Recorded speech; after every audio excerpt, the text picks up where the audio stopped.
ہے۔ پھر دیکھیے لہو ملک السماوات والارض، توحید کا یہ تقاضا کہ بادشاہی اسی کی ہو،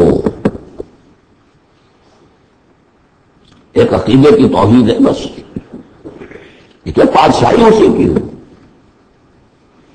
لہو ملک السماوات، آسمان اور زمین کی بادشاہی اسی کی ہے۔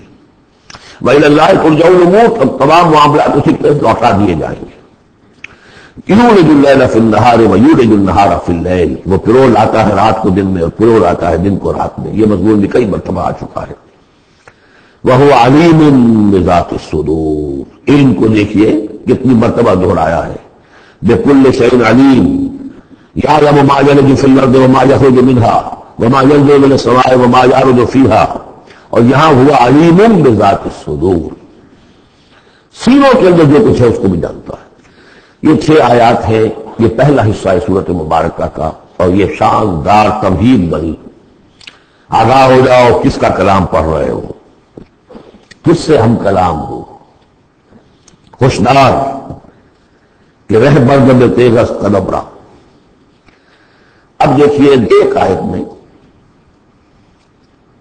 جو تقاضا ہے، یہ تو اللہ ہے، ایسا ہے، اسی کی بادشاہی ہے، وہ سب جانتا ہے، وہ ہر چیز پر قدیر ہے، یہ سب کیا ہے؟ نیریٹو ہے، اور یہ ہے توحید فی العقیدہ۔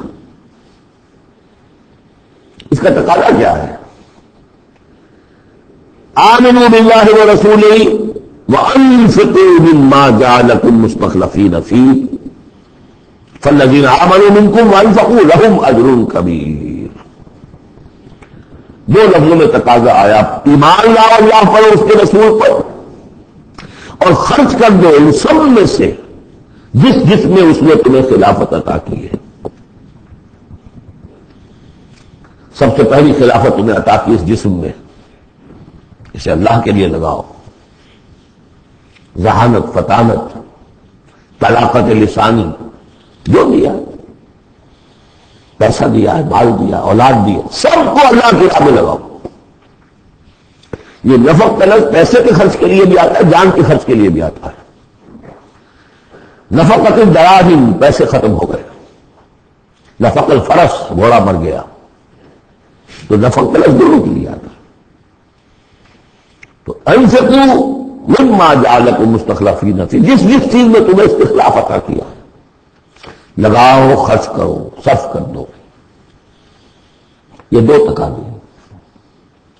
اصل میں یہ سمجھیے کہ جو سورہ حجرات میں 2 تقاضے آئے تھے، آمنوا باللہ ورسولہ، سورہ حجرات میں آئے تھے انما المؤمنون الذین آمنوا باللہ ورسولہ ثم لم یرتابوا وجاہدوا باموالہم وانفسہم فی سبیل اللہ۔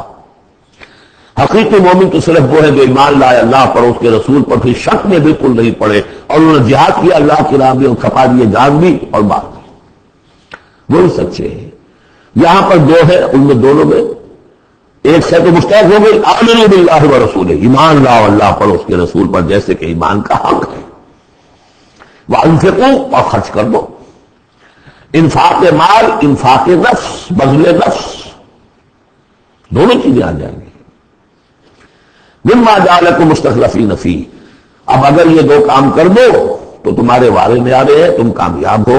فالذین آمنوا منکم وانفقوا لہم اجر کبیر، تو جو تم میں سے یہ 2 تقاضے پورے کر دیں، ایمان لائے جیسے کہ ایمان کا حق ہے، یقین والا ایمان، اور انفاق کر دیں، خرچ کر دیں، لگا دیں، کھپا دیں، اپنے آپ کو بھی اور اپنی تمام جو بھی کچھ اپنی ملکیت ہے، جو ساز و سامان ہے، لہم اجر کبیر۔ اب دیکھیے 10 دیکھیے، اب 2 آیتوں میں وہ ڈانٹ کا، ڈپٹ کا، زجر کا معاملہ ہو رہا ہے۔ وَمَا لَكُمْ لَا تُؤْمِنُونَ بِاللَّهِ، تمہیں کیا ہو گیا، کیوں نہیں ایمان رکھتے اللہ پر؟ وَالرَّسُولُ يَدْعُوكُمْ لِتُؤْمِنُوا بِرَبِّكُمْ، جبکہ ہمارے رسول محمد صلی اللہ علیہ وسلم تمہیں دعوت دے رہے ہیں، وہ ابھی موجود ہے تمہارے ماں بہن، تمہیں کیا ہو گیا؟ وہ تمہیں دعوت دے رہے ہیں کہ تم ایمان رکھو اپنے رب پر۔ وَقَدْ أَخَذَ مِيثَاقَكُمْ، اور دیکھو تم سے عہد لے چکا ہے تمہارا رب۔ اگر تم ایمان کا دعویٰ کرتے ہو تو عہد در عہد، ایک عہد تو تم کر کے آئے تھے، الست بربکم قالوا بلا، پھر ایک عہد تم نے کیا سمعنا واطعنا، پھر تم نے عہد کیا ان اللہ اشتری من المؤمنین انفسهم واموالهم بان لهم الجنہ، بیع و شرح ہو چکی ہے، وقد اخذ میثاقکم، تم سے عہد لے چکا ہے، ان کنتم مؤمنین، اگر تم حقیقتا مومن ہو، دعویٰ تو کر رہے ہو ایمان کا، ساتھ ہی اب راستہ بتا دیا، اگر تم اپنی گریبان میں جھانکو اور محسوس کرو کہ وہ یقین والا ایمان تو نہیں ہے، اندر تو کچھ خلاصہ ہے، اللہ کرے کہ ہمیں اس کا احساس ہو جائے، اپنی گریبانوں میں جھانکیں، اسلام تو ہے، اللہ کا شکر ہے، جو یہاں آئے ہوئے ہیں دور دور سے آئے ہوئے ہیں تو اسلام تو ہے، روزہ نماز تو ہے، لیکن اپنے اندر جھانکے وہ ایمان، یقین والا ایمان،